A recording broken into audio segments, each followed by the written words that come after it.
Hey everybody, it's Sheena and happy Wednesday. Welcome to my channel. If you're new here, don't forget to hit that button down below and subscribe and hit that notification bell so you're notified when I upload future videos. If you're returning, thank you so much for supporting me. And today I'm going to do something a little bit different. Generally, I don't know if I do chit-chatty videos. I've already done my makeup. I had a different video planned for today but changed my mind. I'm going to post that one on Friday. I just wanted to kind of talk about a few things. Like, first of all, if you're a person on the internet, if you have Twitter, if you have Instagram, if you have Facebook, I'm sure y'all have seen the Tarte Shape Tape debacle. And that's what I'm calling it. Like, when I first heard there was going to be Shape Tape foundation, I was excited. I like Tarte. I haven't tried the Shape Tape concealer yet because it's available at Ulta, and we don't have Ulta in Canada. And also, with the Tarte website, there was that whole security breach. So there was a little while there that I didn't want to order from their website. So usually I just buy from Sephora, which is why I don't own it. I do own quite a few Tarte products. I have a blush. I've had a few lipsticks. I have palettes. Some of my favorite palettes are Tarte, but Tarte, girl, when I saw the shade range, I was like, is this real? Is this a real shade range? Is this 2018 where we're throwing 50 shades of beige? Like, I understand I'm very light. I'm light-skinned.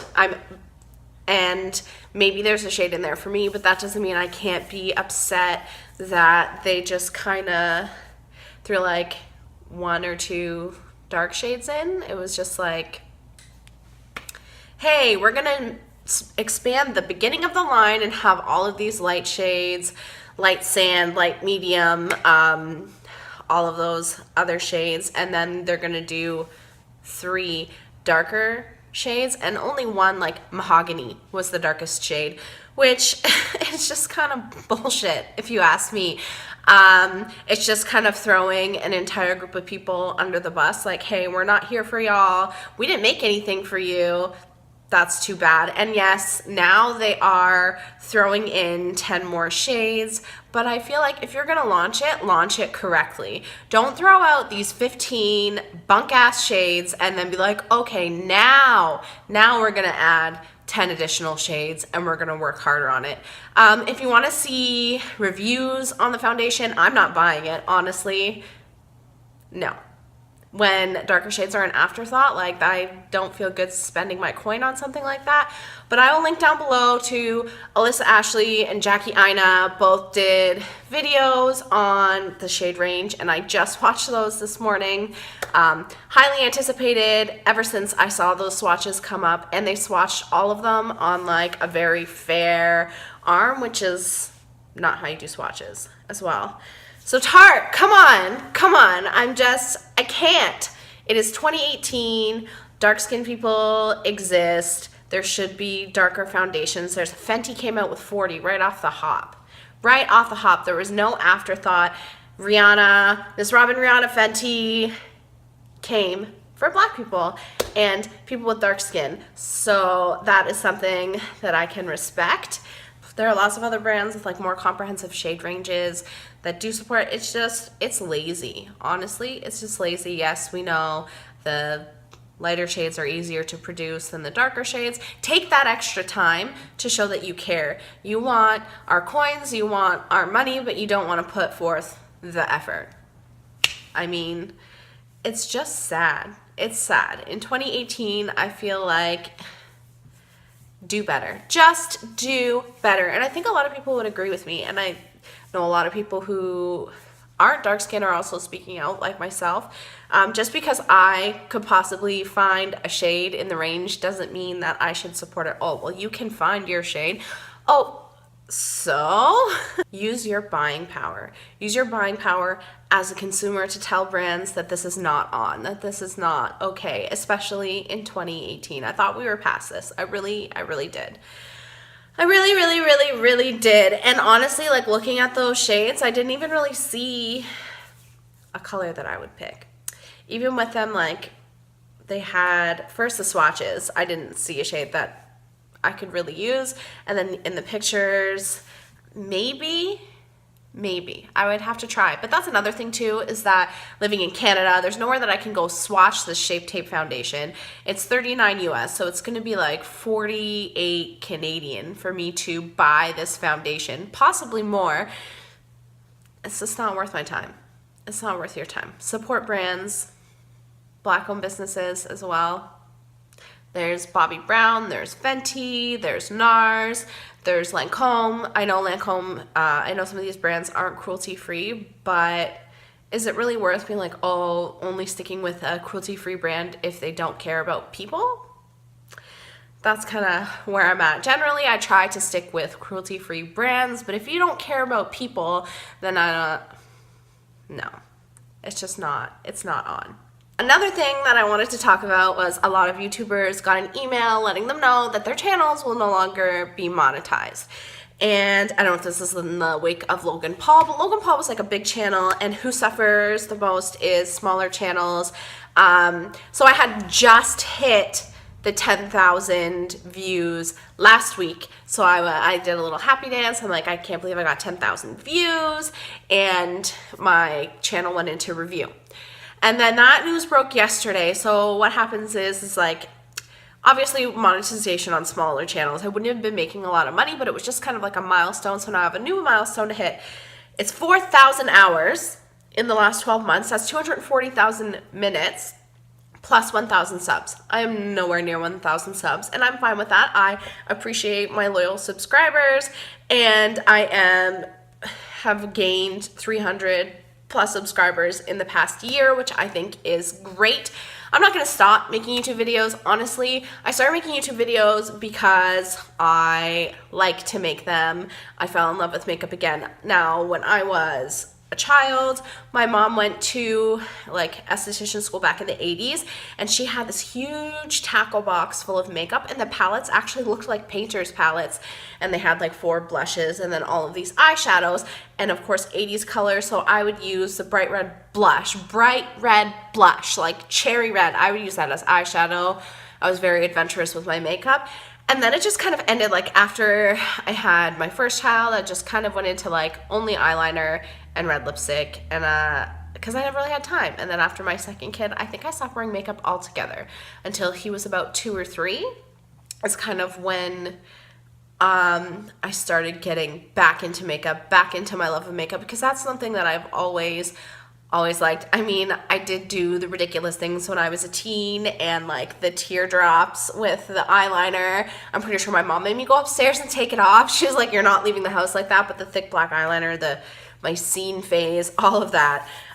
So I'm not going to stop making videos because I like videos. It's just a new kind of thing to hit. But I feel like channels that have been monetized for over a year, or some even longer, because they don't have 1,000 subscribers or the 240,000 minutes in the last 12 months, they're kind of getting penalized.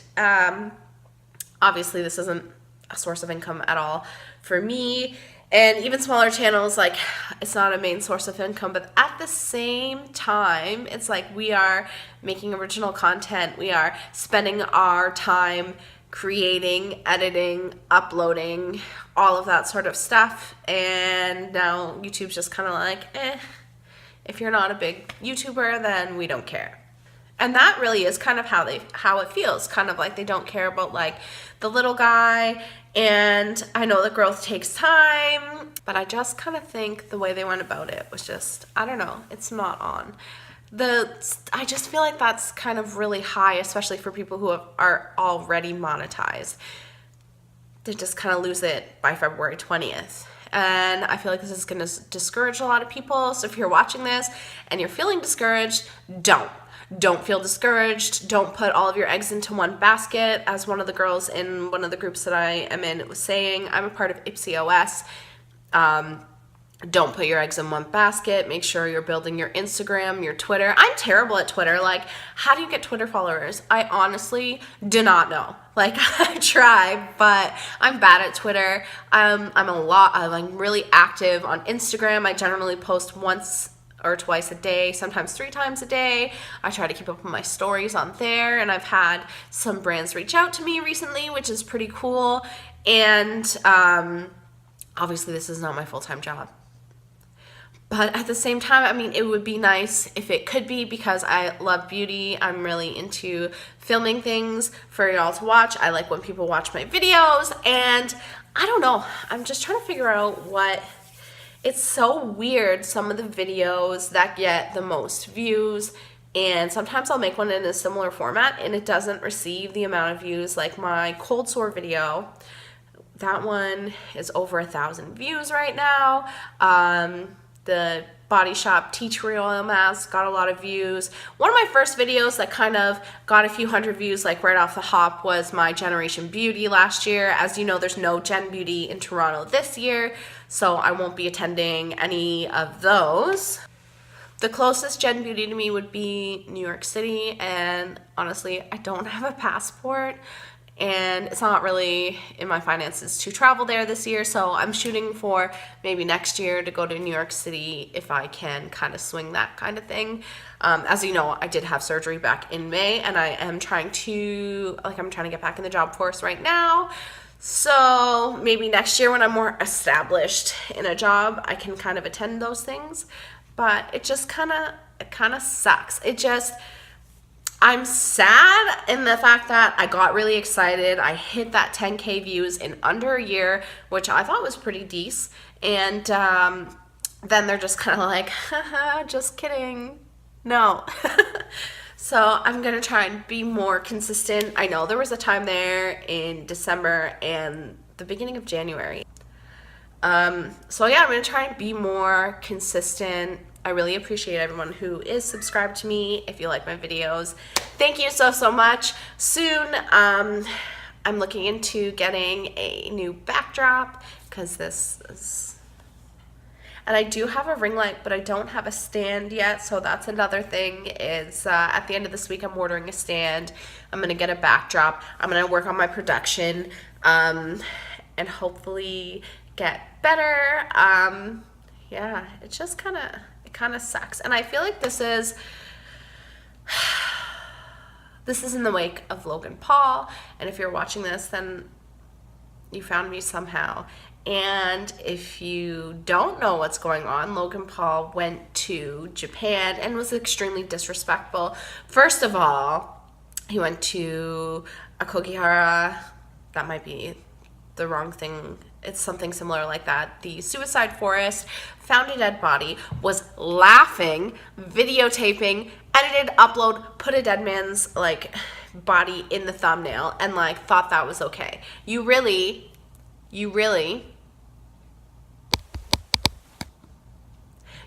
thought that was okay, Logan Paul?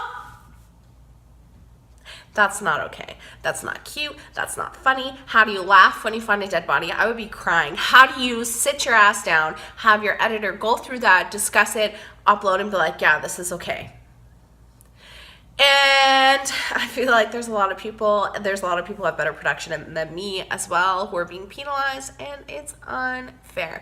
The second thing is that when he went to Japan, he was throwing a plush Pokeball at cars and screaming, and he broke a Game Boy before he bought it. Just utterly disrespectful. You're a 22-year-old man. You're not a child. Act like an adult. And it shouldn't fall on the smaller kind of creators, because now they're saying, oh, well, they demonetized Logan Paul, and now they're looking at channels making sure that they're legit.